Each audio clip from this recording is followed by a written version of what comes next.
অঙ্কুর, ধন্যবাদ আপনাকে। আপনি জানেন যে খালেদা বেগম জিয়ার প্রণয়ের আজ ৮ম দিন। শেষ হয়েছে দলীয় শোক, শেষ হয়েছে রাষ্ট্রীয় শোক।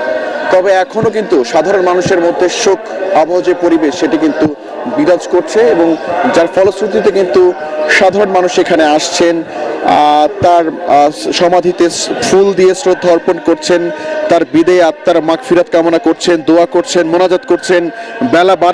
বেলা বাড়ার সাথে সাথে কিন্তু মানুষের উপস্থিতি আরো বেড়ে যাচ্ছে। একটু আগেও কিন্তু এখানে এসেছিলেন ঢাকা জেলা বিএনপির সভাপতি এবং সাধারণ সম্পাদক, তারা এসেছিলেন, এসে কিন্তু শ্রদ্ধা অর্পণ করে গিয়েছেন। এবং এছাড়া সকাল থেকে যেহেতু এখানে ছিলাম, আমি দেখেছি যে জেলার বিভিন্ন জায়গা থেকে মানুষ আসছেন, এসে বিএনপি চেয়ারপারসন বেগম খালেদা জিয়ার সমাধিস্থলে এসে তারা দুহাত তুলে মোনাজাত করছেন, তার জন্য দোয়া করছেন। এবং আশা করি বেলা বাড়ার সাথে সাথে মানুষের উপস্থিতি আরও বাড়বে।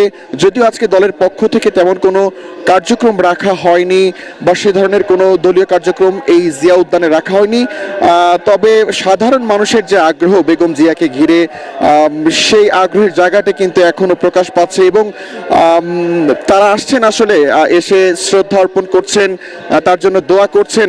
এবং আমরা জানি যে দলীয় শোক কিন্তু শেষ হয়েছে ইতিমধ্যেই, এবং রাষ্ট্রীয় শোক সেটিও শেষ হয়েছে, কিন্তু সাধারণ মানুষের যে শোক, অঙ্কুর, সাধারণ মানুষের যে শোক, সেই শোক বার্তা কিন্তু এখনো পৌঁছে দিচ্ছে, ভালোবাসা পৌঁছে দিচ্ছে। এবং এই তার এই প্রণয়ের মধ্যে দিয়ে কিন্তু বিএনপির প্রতি মানুষের যে ভালোবাসা, সেই ভালোবাসাটি কিন্তু আরো নতুনভাবে প্রকাশ পাচ্ছে।